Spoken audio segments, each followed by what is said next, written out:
안녕하세요. 구찬아입니다. 여러분들 여름 휴가는 다들 잘 다녀오셨나요? 저는 이번 여름 휴가를 홋카이도로 다녀왔습니다. 평소보다는 일정에 여유가 있어서 주말 여행으로는 잘 가지 못하는 동쪽 지역을 돌아보고 왔습니다. 관광객들이 많이 찾는 서쪽 지역에 비해 확실히 동쪽 지역은 도로 사정도 좋지 않고 숙소도 좀 척박한 편이었어요. 그래도 서쪽 지역보다는 확실히 관광객들이 적어서 휴가철이었음에도 불구하고 조금 덜 붐비는 느낌이 있었고요.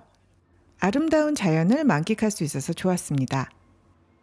이번 영상부터 약 10회에 걸쳐서 제가 투숙했던 숙소들과 홋카이도 풍경들을 보여드릴 예정입니다. 관심 있으신 분들은 구독과 알람 설정도 부탁드립니다. 그럼 출발해 볼까요?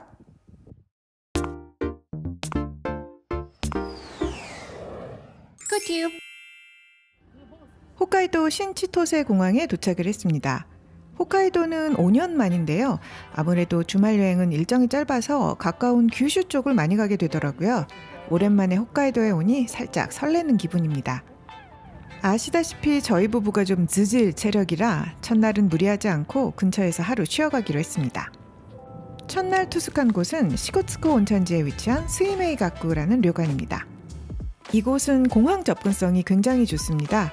차로 한 40분 정도면 갈 수 있어서 삿포로 시내 들어가는 것보다 오히려 가깝습니다.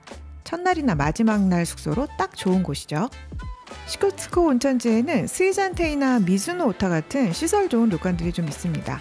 그에 비해 스이메이가쿠는 시설은 좀 낡은 편이에요. 그럼에도 불구하고 이곳을 선택한 이유는 인근 료관들 중 경치가 가장 좋기 때문입니다. 이곳은 원래 왕자제지라는 제지회사의 보양소로 사용했던 곳이라고 해요. 처음부터 고급 숙소로 지어진 시설도 아니고 국립공원 내에 있어서 리뉴얼 공사도 조금 제한이 있는 모양이더라고요.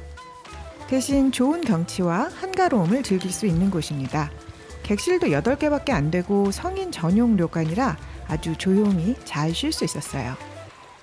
식사는 경치 좋은 이탈리안 레스토랑에서 하는데 음식도 잘해서 저는 개인적으로 만족스러웠던 료관입니다. 교통편은 렌터카로 오시면 물론 가장 편하고요. 대중교통을 이용하신다면 신치토세 공항에서 추워버스 소라 4번을 이용하시면 되는데요. 승강장은 28번 혹은 1번 승강장을 이용하시면 됩니다.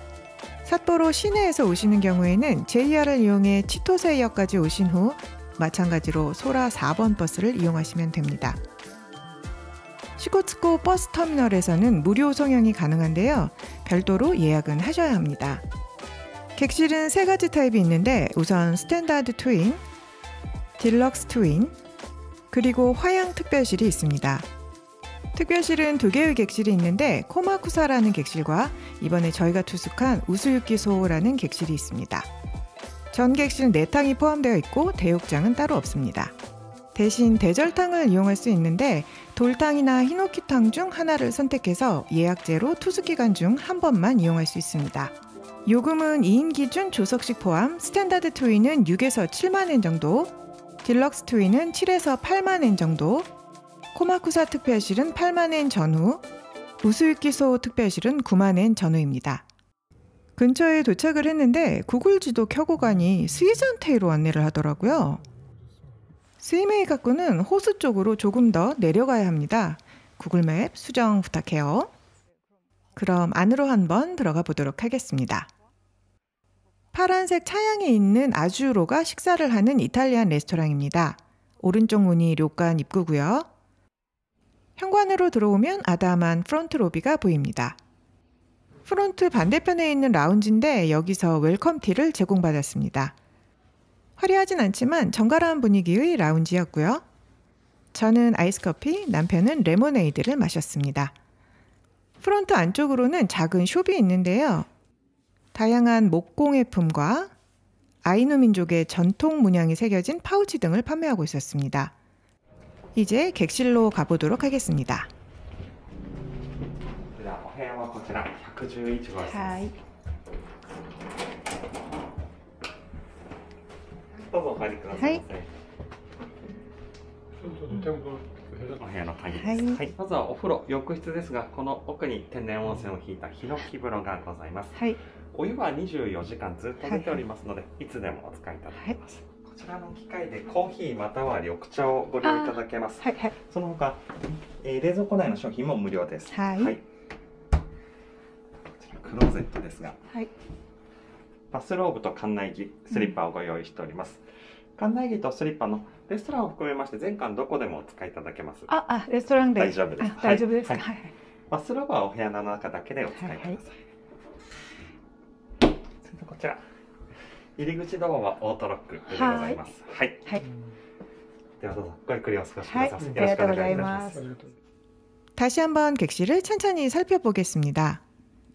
현관을 지나 안으로 들어오면 트윈으로 구성된 침대가 보입니다. 뽀송한 호텔식 침구로 잘 준비되어 있었고요. 침대 옆 창가 데스크 쪽으로 다가가면 시코츠코의 멋진 풍경이 펼쳐집니다. 이 앞은 사람들의 통행이 제한된 곳이라 들여다볼까 걱정 안 하셔도 됩니다. 보시다시피 기물이나 가구들이나 연식이 조금 느껴집니다. 신축 료칸들처럼 럭셔리한 맛은 없지만 깨끗하게 관리가 잘 되고 있어서 저는 불편한 점이 전혀 없었습니다. 객실에는 안마의자도 준비되어 있어서 피곤을 풀기 좋았습니다. 침실 옆으로는 아담한 다다미 방이 하나 더 있는데요. 이 객실은 4명까지 투숙 가능한 객실이라 투숙 인원이 많은 경우 이곳에 이불을 깔아줍니다. 저희는 차를 마시는 공간으로 이용을 했습니다.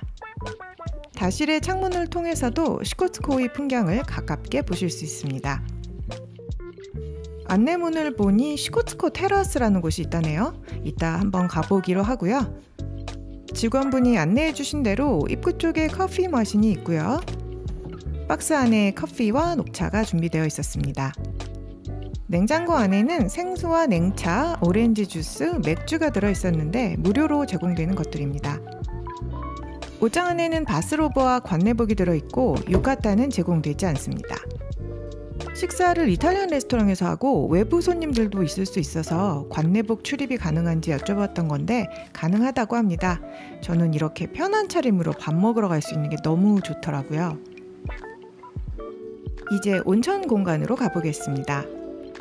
문을 열고 들어가면 먼저 이렇게 파우더룸 공간이 나타납니다. 공간은 꽤 널찍하고 세면대도 더블 싱크로 구성되어 있습니다. 스킨케어 제품은 프랑스 향수 브랜드인 라메종 드따이유 제품이 병제품으로 준비되어 있었습니다. 마스크팩도 2장 주네요.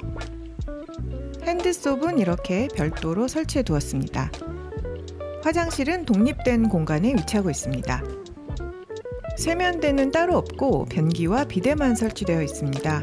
비데도 조금 옛날식이긴 하네요. 이제 온천으로 들어가 보겠습니다. 입구 쪽에 좌식 샤워 시설이 있고요. 바디 제품도 드따이유 제품으로 준비되어 있습니다. 창가 쪽으로는 아담한 히노키탕이 준비되어 있는데요. 내탕이긴 하지만 창문을 열면 바로 호수가 보여서 답답한 노천보다 오히려 낫더라고요. 다만 방충망과 창틀 쪽 청소 상태가 좀 좋지 않아서 먼지와 날벌레들이 약간 있긴 했습니다. 욕실 타일만이라도 좀 교체를 하면 좋지 않았을까 하는 생각도 들었어요. 좀 너무 옛날 목욕탕 느낌이죠? 근데 수질은 굉장히 좋았습니다. pH 7.9의 나트륨 탄산수소염 염화물천인데요. 농도가 있는 중조천이라 엄청 미끌거리더라고요. 여기가 소화기도 별로 차는 것 같긴 하거든요. 약간 포도향 냄새가 나기는 해요. 근데 수질이 진짜 장난 아니네. 이렇게 미끌거리는 수질 오랜만입니다. 와, 진짜 기름칠 냄새 같아요. 이게 설치된 중조천이거든요. 정말 미끌미끌합니다.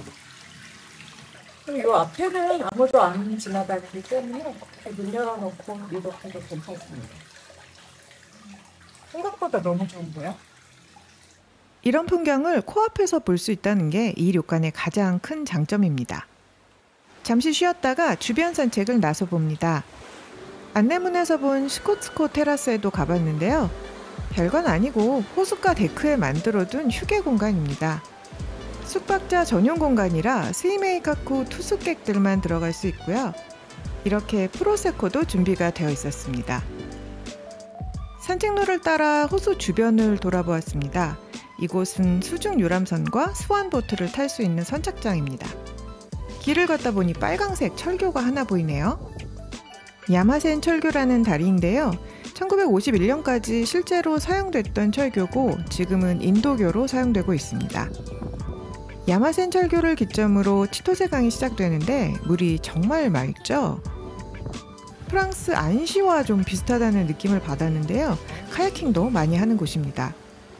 해는 뜨겁지만 그늘에 가면 선선한 것이 역시 홋카이도구나 하는 생각이 들었습니다.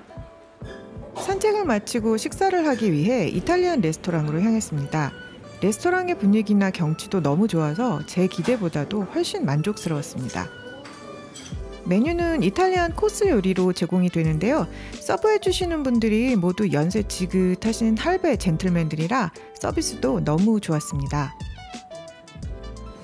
이런 경치 보면서 밥 먹는데 맛이 없을 수가 없죠. 이건 콜라비 다시. 이거는 혼마구로를 약간 마리네이드해서 샐러드 스타일로 만든 디시라고 합니다. 맛있게 생겼어요.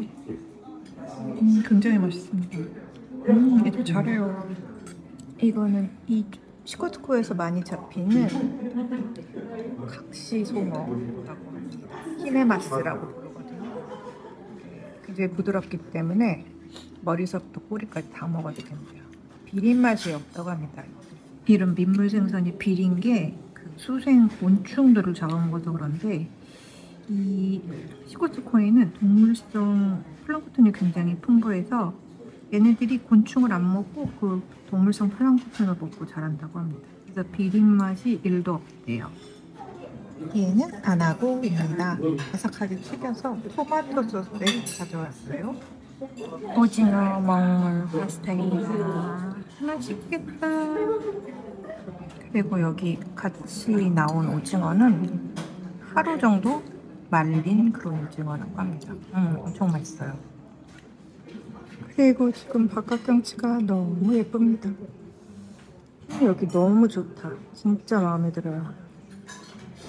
마지막 홋카이도 저지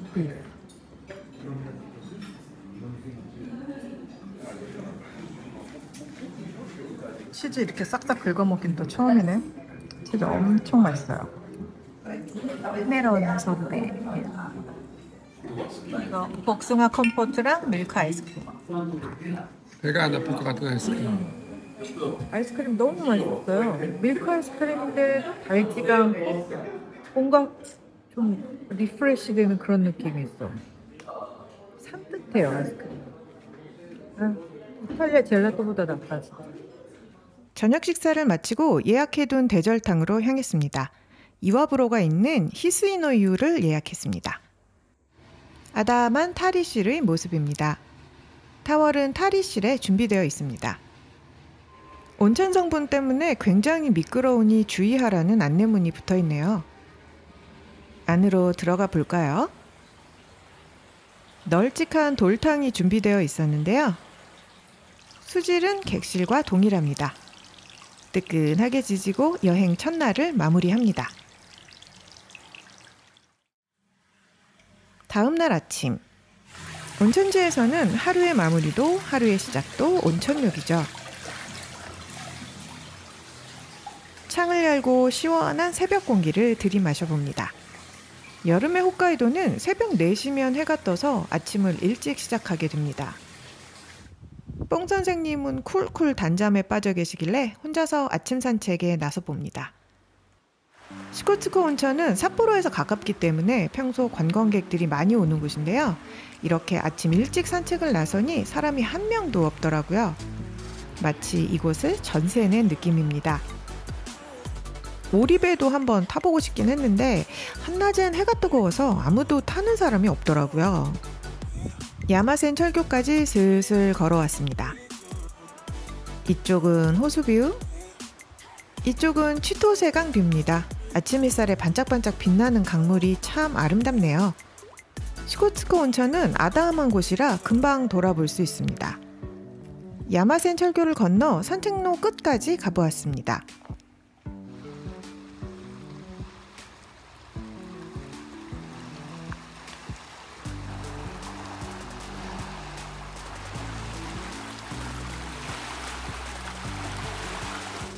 여기까지 왔으니 호수에 손이라도 담가보려고요. 아유, 시원합니다. 맑고 투명하기로 이름난 시코츠코는 수심이 깊어 겨울에도 얼지 않는 부동호입니다. 눈 쌓인 겨울 풍경도 멋질 것 같네요. 산책을 마치고 아침을 먹었습니다. 아침은 일식으로 제공됩니다. 명란, 우메보시 등의 밑반찬과 메로구이, 오징어와 연어, 온천달걀, 감자볶음과 나물, 그리고 신선한 샐러드가 준비되었습니다. 개인솥에 고슬고슬 지어온 밥도 꿀맛이네요. 굉장히 만족스러운 스테이를 보내고 체크아웃합니다. 시코츠코를 떠나기 전 점심을 먹기 위해 상점가 쪽으로 나왔습니다. 주말이라 많은 관광객들로 붐비고 있었습니다. 식당도 너무 복잡하고 아침 먹은 지도 얼마 안 돼서 간단한 간식으로 요기를 했습니다. 멜론 소프트크림도 하나 사 먹고요. 배도 든든히 채웠으니 이제 출발해 볼까요? 오늘 저희는 후라노로 갑니다.